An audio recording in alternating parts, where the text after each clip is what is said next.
가장 적합한 성공 사례의 하나로 나이 60대에 접어든 사람이 전국적인 규모의 소매 연쇄점 사장이 된 이야기를 들 수 있다.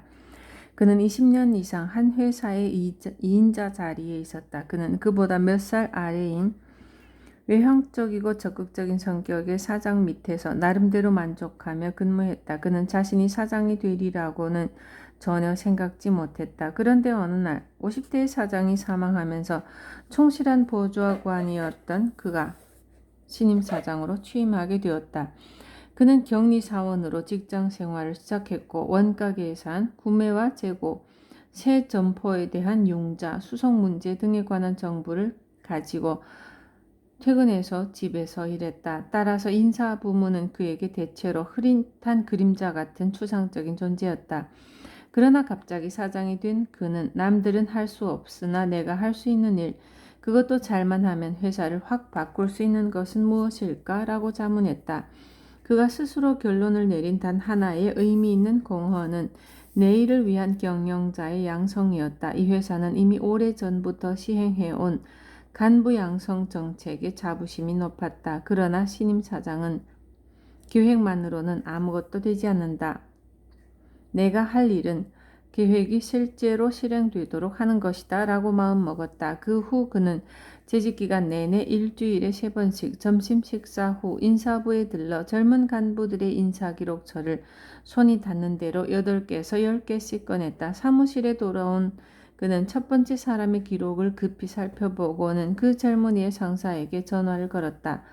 로버트슨인가? 뉴욕 본사의 사장일세. 당신 점포에 있는 존스라는 젊은이 말인데 6개월 전에 이 사람을 상품 판매 분야의 일을 경험할 수 있는 곳으로 옮기도록 추천하지 않았나? 그런데 왜 그대로 실행하지 않고 있는 거지? 로버트스는 어쩔 줄 몰라 쩔쩔맸다. 다음 기록처를 열어보고는 또 다른 점포 책임자에게 전화를 걸었다. 스미스, 나 사장일세. 딩노라는 젊은 간부를 점포의 회계 일을 배울 수 있는 곳으로 배치하겠다고 추천한 것으로 알고 있네. 자네가 추천한 대로 일이 잘 이행된 것을 지금 알았네. 자네가 젊은 간부들의 육성에 힘을 쏟고 있다는 사실을 고맙게 여긴다는 점을 알리려고 전화했네. 그는 겨우 2, 3년간 사장으로 재직한 뒤 은퇴했다. 그러나 10에서 15년이라는 긴 세월이 지난 오늘날 그를 한 번도 만난 적이 없었던 최고 경영자들은 그 후 회사가 거둔 엄청난 성공을 그의 업적으로 돌렸다. 당연한 일이었다. 내가 무엇을 공헌할 수 있을 것인가? 라는 질문은 또한 전 미국 국방장관 맥나마라가 거둔 뛰어난 목표 달성 능력의 대부분을 설명할 수 있을 듯하다. 1960년 가을 케네디 대통령이 포드 자동차에서 근무하던 그를 발탁해 강요 중 가장 힘든 국방장관 직위에 앉혔을 때 정말이지 그는 아무런 준비도 안 된 상태였다.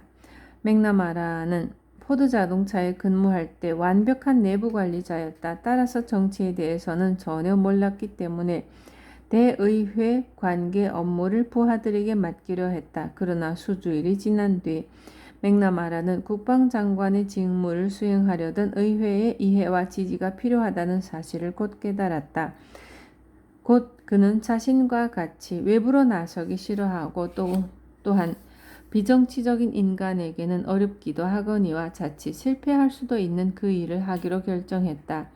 의회와 좋은 관계를 쌓고 의회의 각종 위원회의 유력자들과 얼굴을 익히고 의회를 장악한다는 낯선 기술을 터득하려고 마음먹은 것이다. 분명 맥나마라는 의회와의 절충에 완전히 성공을 거두었다고 할 수 없었지만 어떤 전임자들보다도 의회와의 관계 개선에 성공했다. 맥나마라의 예는 공직자의 지위가 높으면 높을수록 그가 할 공헌에 있어 외부 세계가 차지할 비중이 더욱더 커진다는 사실을 보여준다. 일반적으로 조직에서 외부 세계를 자유롭게 넘나들 수 있는 사람은 고위직 말고는 없다. 아마도 오늘날 미국 대학 총장들의 가장 큰 문제는 내부 행정, 모금 활동, 그리고 수많은 대학 내부의 업무 처리에 지나치게 얽매여 있다는 것이다. 그러나 대규모 대학의 관리자 가운데 고객인 학생들과 자유롭게 접촉할 수 있는 사람은 총장 외에 없다. 학생들을 학사 행정에서 소외시킨 것이 학생들의 불만과 폭력 사태로 나타난 경우도 있었다. 예컨대 1965년 UC 버클리에서 일어난 폭동은 이를 잘 보여준다. 지식 근로자들이 목표를 달성하도록 이끄는 방법. 지식 근로자가 공헌에 초점을 맞추는 것은 각별히 중요하다. 그렇게 해야만 지식 근로자들은 공헌을 할 수 있다. 지식 근로자는 물건을 생산하지 않는다. 아이디어, 정보, 그리고 개념을 생산한다. 더욱이 지식 근로자는 근본적으로 전문가이다. 사실 그는 원칙적으로 한 가지 일을 잘할 수 있도록 배웠을 때만 목표를 달성할 수 있다. 그러나 전문적인 지식 그 자체는 단편적인 것이고 또 쓸모없는 것에 지나지 않는다. 전문가는 결과를 생산하기에 앞서 자신의 산출물을 또 다른 전문가의 산출물과 통합시켜야만 한다. 그렇게 하려면 팔방미인격인 제너럴리스트를 양성해서는 안 된다. 이는 전문가로 하여금 그 자신과 전문 지식을 활용해 목표를 달성할 수 있도록 도와주는 것이다. 또한 전문가는 자신의 산출물을 누가 사용할 것인지를 진지하게 생각해야 한다는 것을 의미한다. 그리고 전문가가 산출한 단편적인 것을 활용해 완성품을 만들 수 있도록 하려면 사용자가 알고 또 이해해야 할 것은 무엇인지를 깊이 생각해야 한다는 것을 의미한다. 오늘날 현대인들은 흔히 모두가 과학자와 문외한으로 나뉜다고 믿는 듯하다. 따라서 문외한들은 과학자의 지식과 전문 용어, 도구, 그리고 기타의 것들을 어느 정도는 배워야 한다는 요구를 쉽게 한다. 그러나 만약 사회가 그렇게 나뉘었어야 한다면 그것은 100년 전의 일이다. 현대 조직에서 근무하는 거의 모든 사람들은 고도로 전문화된 지식을 소유한 전문가이고 각자 필요한 도구를 갖고 있으며 고유한 관심 분야, 자신만의 전문 용어를 가지고 있다. 반면 과학자들은 모두 세분화되어 특정 분야의 물리학자는 다른 분야에서 종사하는 물리학자의 관심사를 이해하기 어려울 정도가 되었다. 원가 계산 담당자도 독자적인 가정과 고유한 관심 분야 그리고 독특한 용어에 기초한 특수한 지식 영역을 갖고 있다는 점에서 생화학자만큼이나 과학자이다.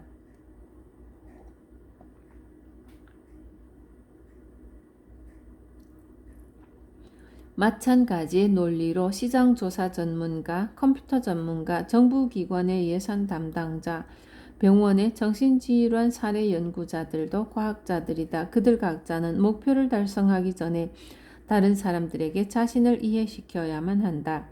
지식을 습득한 사람은 자신이 아는 것을 남에게 이해시켜야 하는 책임을 지고 있다. 어떤 분야의 문외한은 전문가의 지식을 이해하기 위해 노력하면 된다거나 노력해야만 한다라는 가정, 그리고 전문가는 소수의 또 다른 전문가 동료들과 말이 통하면 충분하다고 가정하는 것은 야만인의 오만이다. 심지어 대학이나 연구소 내부에서조차도 유감스럽게도 오늘날 너무 흔한 이런 태도는 전문가를 쓸데없는 존재로 만든다. 그의 지식을 진정한 학식이 아니라 장식적인 현학으로 변질시킨다. 특히 지식 근로자가 되고 싶은 사람, 즉 자신의 공헌에 책임을 지는 사람으로 대접받고자 하는 사람은 자신의 산출물의 유용성에 관심을 갖지 않으면 안 된다. 다시 말해 자신이 가진 지식의 유용성에 대해 관심을 가져야 한다. 목표를 달성하는 지식 근로자들은 이 점을 알고 있다. 그들은 다른 동료들이 필요로 하는 것이 무엇인지, 무엇을 보고 있는지, 그리고 무엇을 이해하고 있는지를 파악하려는 높은 지향에 따라 거의 무의식적으로 행동하기 때문이다. 목표를 달성하려는 사람들은 조직 내의 다른 사람들, 상사, 부하, 그리고 무엇보다도 다른 분야에 종사하는 동료들에게 언제나 다음과 같은 질문을 한다. 당신이 우리 조직에 공헌해야 할 몫을 다하기 위해 내가 당신에게 해야 할 공헌은 무엇인가? 당신은 언제, 어떻게, 그리고 어떤 형태로 나의 공헌을 필요로 하는가? 예를 들어 원가 계산 담당자가 위와 같은 질문을 한다면 그는 자기 분야의 기본 가정 가운데 무엇이 다른 부문의 관리자들에게는 전혀 낯선 것인지 즉각 알게 될 것이다. 자신이 제공하는 자료를 사용해야 하고 또 자신에게는 너무나 분명한 것이어도 말이다. 그는 자신에게는 중요한 통계 숫자이지만 현장에서 일하는 사람들에게는 별로 의미가 없는 것이 무엇인지, 그리고 자신에게는 별로 중요하지 않거나 거의 보고할 필요가 없는 것이지만 현장에서 일하는 사람들에게는 매일 필요한 숫자가 어떤 것인지를 곧 알게 된다. 이 같은 질문을 던지는 제약회사의 생화학자는 자신이 발견한 신물질이 생화학자가 사용하는 용어가 아니라 임상의사들이 사용하는 용어로 표현되어야만 그것을 임상의사들이 활용할 수 있다는 사실을 간단히 알게 될 것이다. 그런 노력을 기울인다 해도 생화학자의 연구 결과가 신약으로서 햇빛을 볼 기회라도 갖게 될지를 결정하는 것은 생화학자가 발견한 그 신물질을 임상실험에서 적용해 보느냐 마느냐 여부를 결정하는 임상의사의 것이다. 공헌에 초점을 맞추고 있는 정부기관의 과학자라면 어떤 연구 개발 계획을 추진하려면 그 계획이 어떤 결과를 가져올 수 있는지를 국회의원들에게 설명해야 한다는 것을 곧 깨닫게 된다. 게다가 그는 일반적으로 과학자들에게 금지되어 있는 어떤 노력을 기울이지 않으면 안 된다는 사실도 알게 된다. 즉 일련의 과학적 질문들에 대해 미리 그 답을 예상해 두는 일 말이다. 제너럴리스트에 대한 의미 있는 유일한 정의는 다음과 같다. 제너럴리스트란 자신의 좁은 분야의 지식을 모든 영역의 지식에 연결시킬 수 있는 전문가이다. 사실 몇몇 좁은 분야의 지식뿐 아니라 여러 분야의 전문 지식을 갖고 있는 전문가들도 적지 않게 존재한다. 그러나 그렇다고 해서 그들이 제너럴리스트는 아니다. 그들은 몇몇 분야에 걸친 전문가에 지나지 않는다. 게다가 어떤 사람이 세 가지 분야에서 전문가라 해도 그는 그 세 분야 모두에서 마찬가지로 편협한 인간일 수도 있다. 자신의 공헌에 책임을 지는 사람은 자신의 한정된 전문 분야를 조직 전체에 연결시킬 수 있는 사람이다. 혼자 힘으로 수많은 지식 분야를 하나로 통합하는 일은 결코 가능하지 않을지도 모른다. 그러나 그는 다른 사람들이 그의 공헌을 활용할 수 있도록 하기 위해 그들의 필요, 방향, 한계, 그리고 지각 방식을 충분히 배우지 않으면 안 된다는 사실을 알고 있어야만 한다. 이렇게 함으로써 그는 다양성의 가치에 대해 흥미를 느끼지는 못할지라도 적어도 배운 사람의 오만에 빠지지 않을 수 있다. 오만은 지식을 파괴하고 지식이 갖는 아름다움과 유효성을 갉아먹는 퇴행성 질병이다. 올바른 인간관계야말로 생산적이다. 조직에 속한 지식 근로자들은 인간관계에 타고난 재능을 지녔기 때문에 좋은 인간관계를 유지하는 것은 아니다. 그들이 좋은 인간관계를 유지하는 까닭은 자신들의 공헌에 초점을 맞추고 나아가 다른 사람들과 관계에서 공헌할 부분에 초점을 맞추고 있기 때문이다. 그 결과 그들은 생산적인 관계를 형성한다. 생산적이라는 것이야말로 바로 올바른 인간관계에 대한 하나의 타당한 정의이다. 어떤 작업 또는 특정 과업과 관련해 발생하는 인간관계에 있어서 그 관계가 아무런 성과를 달성하지 못한다면 따뜻한 감정이나 유쾌한 농담은 아무런 의미가 없다. 또한 상호 기만에 따른 가면극에 지나지 않는다. 반면 관련된 모든 사람들이 결과를 얻게 되고 성취감을 맛볼 수 있다면 종종 거친 말투를 주고받는다 해도 인간관계를 파괴하지는 않을 것이다.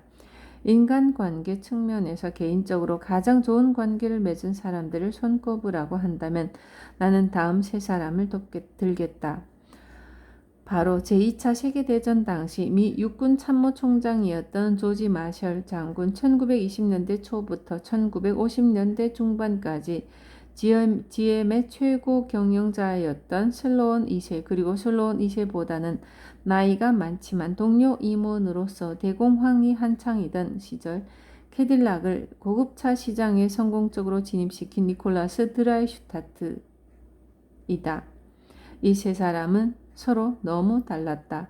직업군인 그 자체였던 마셜은 머리숱은 적지만 엄격하고 헌신적이었으며 대인 풍모를 갖추었지만 수줍음을 타는 매력적인 사람이었다. 행정가의 전형이었던 슬로온 2세는 내성적이고 정중했지만 매우 냉정한 사람이었다.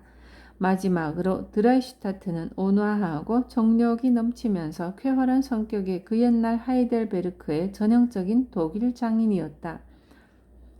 세 사람 모두 한결같이 부하의 마음속에 깊은 동기를 유발했고 진정 참된 애정을 불러일으켰다.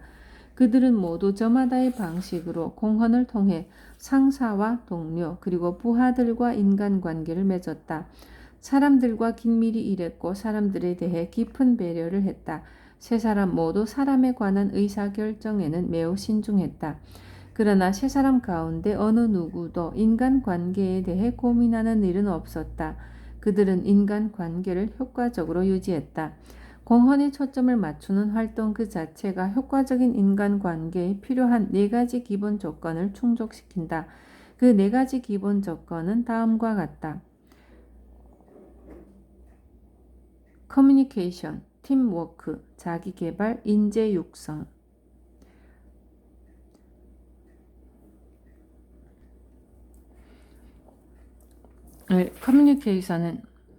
커뮤니케이션은 지난 20여 년 동안 경영의 중심 과제로 자리 잡아왔다. 공공기관, 기업, 군대, 병원, 다시 말해 현대 사회의 모든 주요 기관들이 커뮤니케이션에 큰 관심을 기울여왔다. 지금까지의 결과는 보잘것없었다.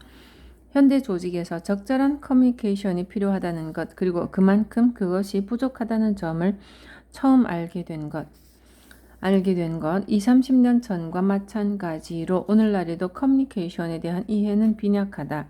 그러나 우리는 커뮤니케이션에 대해 쏟고 있는 방대한 노력이 성과를 창출하지 못하는 이유를 이해하기 시작했다. 우리는 최고 경영자로부터 종업원에게, 상사로부터 부하에게 향하는 하향식 커뮤니케이션에 관해서만 연구해왔다. 그러나 만약 커뮤니케이션이 하향적 관계로만 설정된다면 효과를 발휘하기가 불가능하다. 이 같은 사실은 지각과 커뮤니케이션에 관한 연구 결과를 통해 충분히 밝혀졌다. 상사가 부하에게 무언가를 말하려고 노력하면 할수록 부하는 잘못 이해할 위험이 더욱더 커진다. 부하는 상사의 말 중 자신이 원하는 것만 골라 들을 것이다. 그러나 자신의 과업에 대해 공헌하는 책임을 지닌 지식 근로자들은 일반적으로 부하들에게도 스스로 책임질 것을 요구한다. 그들은 부하들에게 다음과 같은 질문을 하는 경향이 있다. 조직이, 그리고 상사인 내가 당신이 조직에 공헌할 책임을 지도록 하려면 어떤 공헌을 해야 하는가? 우리가 당신에게 기대해야 할 것은 무엇인가? 당신의 지식과 능력을 최대한 활용할 수 있는 방법은 무엇인가? 그렇게 되면 커뮤니케이션은 가능해지고 훨씬 쉬워진다. 일단 부하 직원이 스스로 어떤 공헌을 해야 할지를 충분히 생각하게 한 뒤에 당연히 상사는 부하가 생각하고 있는 공헌의 타당성을 판단할 권한과 책임을 갖게 된다.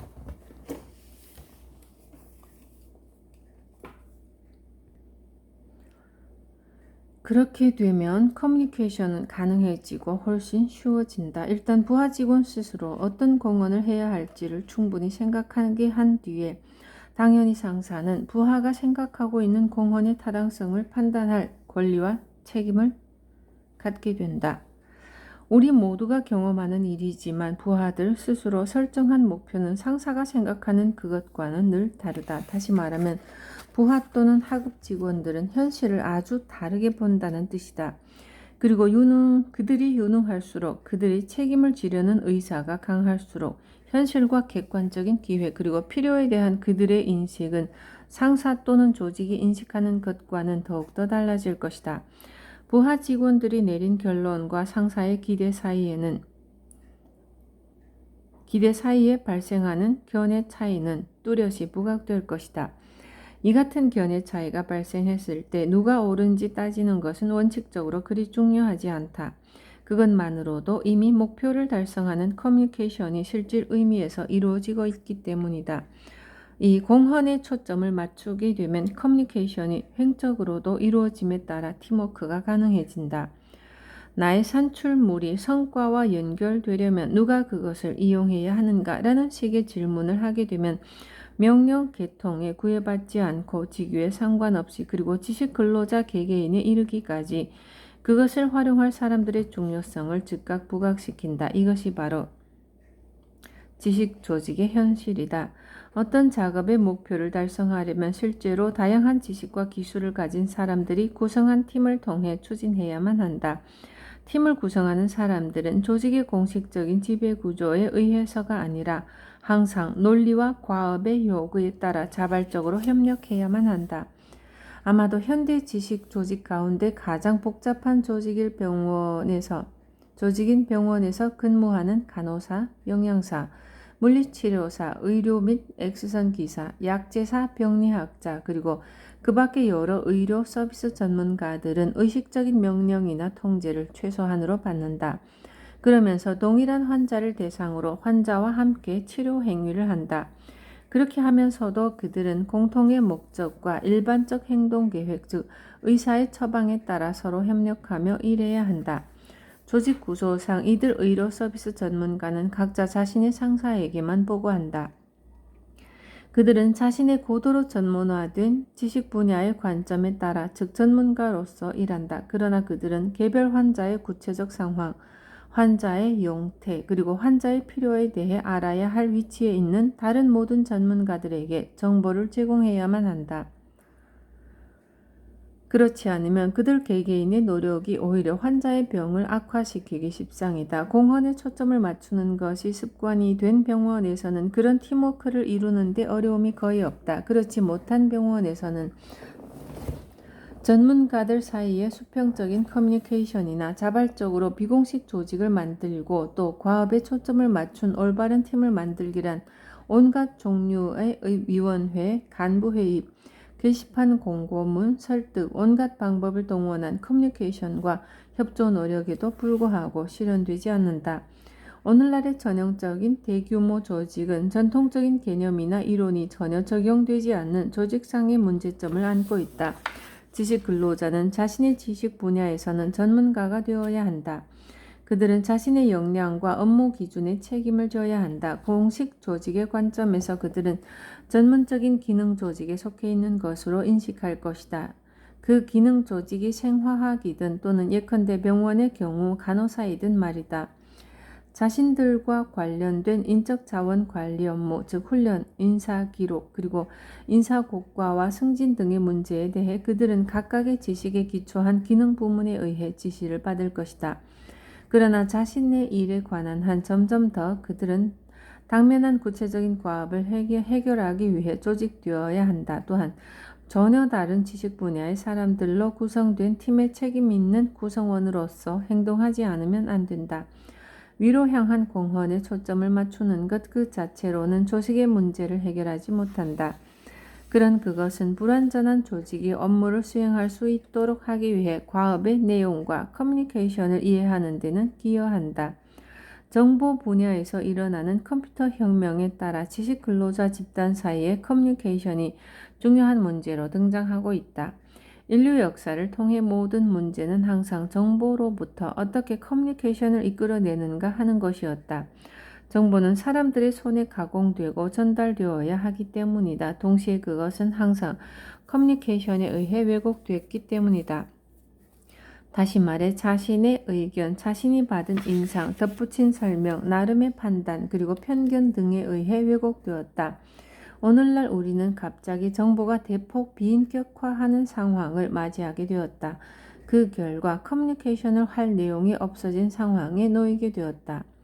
정보는 문자 그대로 순수한 정보가 되고 말았다. 반면 이제 우리는 서로 이해하고 서로의 필요, 목표, 지각, 일하는 방식 등을 파악하는 데 필요한 최소한의 커뮤니케이션을 수립해야 하는 문제에 직면하고 있다. 정보는 이런 것들을 제공하지 않는다. 말로 하든 글로 하든 간에 직접적인 접촉으로서만 커뮤니케이션이 가능하다.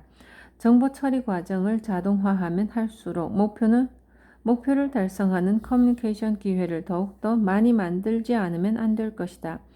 3. 개개인의 자기개발도 공헌에 초점을 맞추는 활동에 크게 의존한다. 조직의 성과를 향상하기 위해 내가 할 수 있는 가장 큰 공헌은 무엇일까? 라고 스스로 질문하는 사람은 사실상 다음과 같이 묻는 것이다. 나는 어떤 분야에서 자기 개발이 필요한가? 내가 책임을 지고 있는 공헌을 달성하기 위해서 나는 어떤 지식과 기술을 터득해야 하는가? 나의 강점 가운데 어떤 것을 작업에 적용해야 하는가? 나 자신에게는 어떤 기준을 설정해야 하는가? 4. 공헌에 초점을 맞추는 지식 근로자는 부하, 동료 또는 상사를 가릴 것 없이 다른 사람들도 자기 개발을 하도록 촉진하는 역할을 수행한다. 자신의 개인적인 기준이 아니라 과업이 요구하는 바에 바탕을 둔 기준을 설정한다. 그러나 그 기준을 우수성을 달성하기 위한 기준이어야만 한다. 기준은 높은 의욕, 야심적인 목표, 그리고 영향력이 큰 업무의 수행을 필요로 하기 때문이다. 우리는 자기 개발이 무엇인지에 대해 그리 아는 바가 없다. 그런 한 가지만은 알고 있다. 일방적으로 인간, 특히 지식 근로자는 스스로 설정한 기준에 따라 성장한다. 사람은 자신이 성취하고 획득할 수 있다고 생각하는 바에 따라 성장한다. 만약 어떤 사람이 자신이 되고자 하는 기준을 낮게 잡으면 그는 더는 성장하지 못한다. 만약 자신이 되고자 하는 목표를 높게 잡으면 그는 위대한 존재로 성장할 것이다. 일반 사람들과 다름없는 노력만으로도 말이다. 목표를 달성하는 진정한 회의를 위해 회의, 보고서 작성 또는 설명회 참석은 최고 경영자가 맡고 있는 전형적인 업무 환경이다. 최고 경영자가 사용하는 고유하고도 일상적인 도구들이다. 이는 또한 최고 경영자의 시간을 엄청 빼앗아 간다. 심지어 자신의 시간을 분석하는데 그리고 통제 가능한 것이면 무엇이든 통제하는 데 성공한다고 해도 말이다. 목표를 달성하는 경영자들은 회의, 보고서, 설명회로부터 무엇을 얻어야 할 것인지, 그런 상황이 전개된 목적이 무엇인지 또는 무엇이어야만 하는지를 안다. 그들은 스스로에게 묻는다. 우리가 회의를 개최하는 이유가 무엇인가? 무슨 결정을 하려는가? 무슨 정보를 알려주려는 것인가? 우리가 해야 할 일을 스스로 확인하려는 것인가? 그들은 회의를 소집하기 전, 보고서를 제출하기 전 또는 설명회가 개최되기 전에 그 목적에 대해 철저히 생각하고 일일이 검토해 보라고 주장한다. 그들은 회의는 반드시 자신들이 몰입해야 할 공헌에 도움이 되어야 한다고 주장한다. 목표를 달성하는 사람들은 회의 서두에서 구체적 목적과 그것이 이루어야 할 공헌에 대해 항상 설명한다. 그는 회의가 그 목적에 맞게 진행되도록 유념한다. 그는 정보를 알려주려는 목적으로 소집된 회의가 참석자 모두 멋진 아이디어를 내기만 하는 자유 토론으로 변질되는 것을 허용하지 않는다.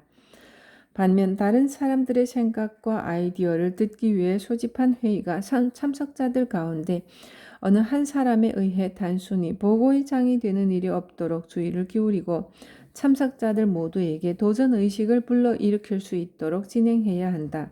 그는 회의가 끝날 무렵에는 항상 회의 서두에서 밝힌 목적을 거듭 천명하고 최종 결론을 그것과 관련을 두고 검토한다. 회의를 생산적으로 만들기 위한 규칙들은 이 밖에도 더 있다. 어쨌든 목표를 달성하는 가장 중요한 규칙은 처음부터 회의의 초점을 공헌에 맞추는 것이다. 공헌에 초점을 맞춤으로써 최고 경영자는 자신이 직면한 기본 문제 가운데 한 가지에 대해서는 적절히 대응할 수 있다. 즉 수많은 일거리에 치여 혼란과 혼돈을 겪거나 무엇은 의미가 있고 무엇은 잡음에 지나지 않는 것인지 스스로 구분하는데 실패하는 문제에 대해서 말이다. 공헌에 초점을 맞춤으로써 조직의 원칙이 흐트러지지 않도록 일깨운다. 공헌에 초점을 맞춘다는 것은 여러 일거리들의 중요성을 파악하게 한다. 공헌에 초점을 맞추다 보면 최고 경영자들이 처해 있는 상황의 고유한 약점 가운데 한 가지, 즉 다른 사람들에 대한 의존성, 다시 말해 자신이 조직에 있다는 사실이 강점의 원천으로 전환된다. 즉 그것은 진정한 팀을 창출한다. 마지막으로 공헌에 초점을 맞추다 보면 조직 내에서 안주하려는 유혹을 물리칠 수 있다. 공헌에 초점을 맞추다 보면 최고 경영자, 특히 최고위층의 임원으로 하여금 노력, 직무, 그리고 각종 관계에 있어 조직의 내부로 향하던 시선을 조직의 외부로 향하게 해준다. 즉 조직의 결과가 나타나는 외부로 말이다.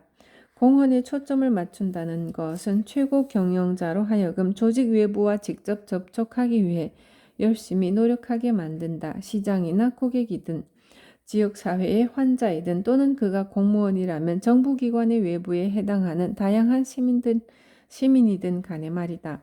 공헌에 초점을 맞춘다는 것은 곧 목표 달성에 초점을 맞추는 것이다.